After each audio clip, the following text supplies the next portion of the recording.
तो साहब अभी आते हैं ऑपरेशन सिंदूर के ऊपर, जी साहब। है ना, जिसमें जो आपने बहुत अच्छा काम किया, जी साहब। जिसकी वजह से आपको गैलेंट्री अवार्ड से भी नवाजा गया। जी। उस समय जब ऑप सिंदूर शुरू हुआ, जी। तब आपकी यूनिट कहाँ थी? आप कहाँ पर थे? किस तरह से शुरुआत हुई? पहले उसकी बात करते हैं। जी। साहब शुरुआत ऐसा था कि हमारी 1 महीना तकरीबन 10-12 दिन हुए थे हमारे को चार्ज लिए हुए पुरानी पलटन से, जो पहले उधर पलटन थी। तो साहब हमारी आपको पता कि मैं मटर प्लटून से संबंध रखता हूँ। हमारी 2 सेक्शनें होती है साहब। एक सेक्शन के कमांडर सूबेदार मान सिंह को चुना गया। एक सेक्शन का कमांडर साहब मेरे को चुना गया और एक सूबेदार आसमानी साहब था, उसको हमारा एमएफसी के तौर पे दूसरी मतलब हेड वाली पोस्ट पे भेजा गया। मैं साथ-साथ समझाता रहता हूँ क्योंकि कुछ लोगों को ऑडियंस में शायद समझ में नहीं आए। जी। आप मोटर प्लाटून में 2 सेक्शन, एक के आप कमांडर थे और जी। ओवरऑल कमांडर जी, सूबेदार मान साहब। सूबेदार मान साहब थे जी। और एमएफसी होता है मोटर फायर कंट्रोलर। जो सूबेदार आसमानी साहब थे। जी, तो जो कोई देख करके आपको रिपोर्ट करता है, उसको आप कंट्रोल करके आप लोग को बताया जाता है, तो वो होते हैं। ओके, जी। प्लीज़। तो साहब और 2 जेसीओ हमारे और होते हैं साहब। एक जेसीओ नायब सूबेदार चैन साहब था, जो एडमिन ड्यूटी के लिए सीओ साहब ने उसको डिटेल कर रखा था कहीं और साहब। और सूबेदार जगपाल साहब था, वो मेरी थोड़ी नज़दीक एक पोस्ट थी, वो उधर थे, वो भी एमएफसी का काम कर रहे हैं। तो क्या हुआ साहब अभी आपको पता है 1 महीने 10-12 दिन में हम अगर कहें तो कि पूरी चीज़ का हमारे को पता चल जाएगा, तो नहीं चलता पता साहब। लेकिन हमारे सीओ साहब और वो हमारे एक दोस्तों की तरह रहे। तो उन्होंने हमारी पार्टनर को इस तरीके से एडजस्ट किया था कि हर एक जो स्पोर्ट वेपन है, हर एक हर जगह को मतलब एंगेज कर सके। तो जैसे ही हम गए तो हमारे सीओ साहब ने हमारी पूरी पार्टनर को मतलब अलग-अलग कंपनियाँ और बाँट हुई। तो उसमें मेरी बाँट हुई साहब नंबर 2 सेक्शन में। नंबर 1 सेक्शन में सूबेदार मान साहब थे, तो मैं नंबर 2 सेक्शन में था। तो उधर जाके देखा तो जो हमारी मॉटर पोज़ीशन थी, वो पीछे थी साहब। कितना पीछे? वो कम से कम 1500 मीटर पीछे होगी। ओके। तो हम भई मैं नाम तो नहीं लूँगा पोस्ट पे, तो उधर हम गए तो उधर देखा तो उधर एक जगह थी, जो कि मटरें लग सकती थी।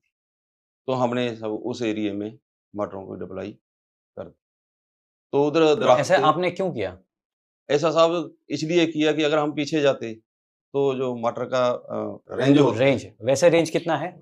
मटर मतलब का ऑर्डर सर 50 टू 5200 मीटर का। हाँ जी, 5200 मीटर का है। 5200 मीटर, तो जी। आप अगर 1500 मीटर पीछे से एंगेज करेंगे, तो उतना कम आपको रेंज आगे मिलेगा। आगे मिलेगा। तो इसीलिए आप आगे चले गए। आगे चले। तो हमारे उधर जो पोस्ट थी, उसके ऊपर दरख्त थे। तो ये हम उस टाइम पे ये ऑपरेशन सिंदूर का कोई वो नहीं था। ये पहले हम तैयारी कर रहे थे। अच्छा।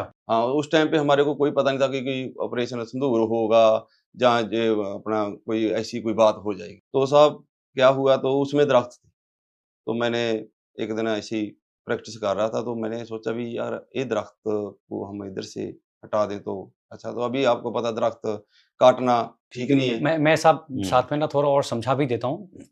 दरख्त होते हैं तो आपका जो फ्लाइट पाथ है, जी। उसमें इंटरफेयर करता है। तो पेड़ होते हैं तो आपका जो मोटर का राउंड है, क्योंकि राउंड सीधा नहीं जाता, ऊपर से होता हुआ जाता है, जी। तो यहीं पे ब्लास्ट हो जाएगा और खुद ही को नुकसान खुद कर की देगा। नुकसान हो जाएगा। तो इसीलिए जी।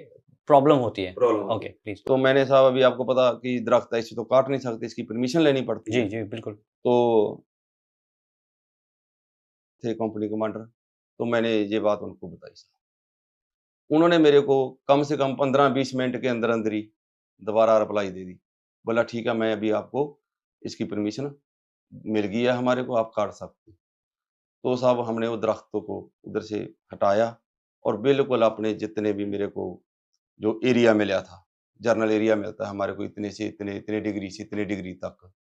तो उस एरिया में जितने थे हमने सभी पे ऊपर पहले ही सिंदूर ऑपरेशन के पहले की बात है साहब, सभी पे हमने एक-एक बार मटर ले करके देखी और उसका हमने जो डाटा होता है आपने डाटा ले करके देखी साहब, मतलब जो दुश्मन के टारगेट आपने सेलेक्ट टारगेट किए होंगे जी। और उनके ऊपर की अगर कल को फायर करना पड़ा, तो जी। किस तरह से फायर होगा, कितनी डिग्री पे होगा, कितनी रेंज होगी, वो सारी ड्राई जी, प्रैक्टिस जी, कर लिया जी। आपने। वो जर्नल एरिया में हमारे मतलब उसमें टारगेट आते थे साहब। तो हमने उसमें ले करके देखा तो हमने उनका जो बायोडाटा था पहले ही दर्ज करके रख लिया अपने पास।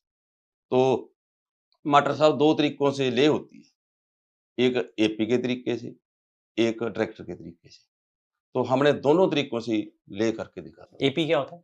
एपी एक डंडा टाइप होता है साहब, उसको गाड़ देते हैं, उसके ऊपर क्योंकि मटर एक ऐसी चीज़ है साहब, ये ले कहीं और होती है, देखती कहीं और है और मारती कहीं और है। ये चीज़ है, ये इसको हम सीधा बोल देते हैं, ये टीरी औरत है। हाँ, ये टीरी औरत है, वो चाव रखी होगी चूल्हे में, देखेगी इस तरफ और चीनी पत्ती पतीले के अंदर डालेगी, सेम ही मटर है। पंगे नहीं ले सकते आप। पंगा नहीं ले सकते। क्योंकि ये फीमेल का शब्द आ जाता है इसमें। हम्म, तो साहब कुछ दिन बाद क्या हुआ, अचानक ही सीओ साहब का फोन आया, बोला साहब रेडी रहो। तो रेडी के शब्द में साहब दो तरह से रेडी हो जाता है। एक तो साहब फौज में बहुत जल्दी मतलब एक मजाक भी बन जाता है, किसके लिए वर्दी डाल के, जबकि फौजी आदमी हर वक्त 24 घंटे वर्दी में रहता है, बोलते तो वर्दी पा के आ जाना, एक मजाक के तौर पे, इंटरव्यू या मार्चअप के या लिए। मार्चअप के लिए, या सजा के लिए कह देते हैं साहब हम मीडियम के लिए। एक होता है कि फोड़ना है दुश्मन को, वो भी है, कोई बोलता है उड़ा देंगे, कोई बोलता है फोड़ देंगे, है ना साहब। तो मैंने सीओ साहब थोड़ा मजाक में बोल जाते हैं कभी कभी, तो मैंने दोबारा कॉल की सीओ साहब को। सीओ साहब कहना हाँ साहब क्या हुआ? मैं साहब आपने रेडी बोल दिया, किसके लिए साहब? बोला होने वाला है कुछ। तो उधर से साहब फिर मेरे को पता चल गया अभी कुछ ना कुछ होने वाला है। ये क्या अटैक के बाद या उसके कई दिनों बाद? अटैक के बाद। जी, ओके। तो हमारा एक सिपाही बनोज है, अभी मैं आपको उसकी हिस्ट्री सुनाता हूँ। तो मैं उनको सभी को बैठा लिया ऐसे, तो मैं कहा भाई ऐसे ऐसे बात है, मेरे को सीओ साहब ने फ़ोन किया, मैंने जवानों से साहब जो चीज़ आती है मैं जवानों से कभी भी उला नहीं रखता, और ना ही मैं कभी ज़्यादा दस्तूर करता हूँ, ना ही ज़्यादा मिल के भी रहता हूँ, भाई ज़्यादा मिल ही गया या ज़्यादा ही दस्तूर हो गया। तो साहब मनोज लीडरशिप का तरीका होता है। जी, वो एक मतलब लीडरशिप की कोई ना कोई, हर एक की कोई ना कोई अपनी-अपनी खासियत होती है, जैसे कि पार्टनरों की भी अपनी अपना जी, बिल्कुल। बिल्कुल। होता है ना, तो ये आपका तरीका था। जो मेरा तरीका था। तो मैंने जैसे ही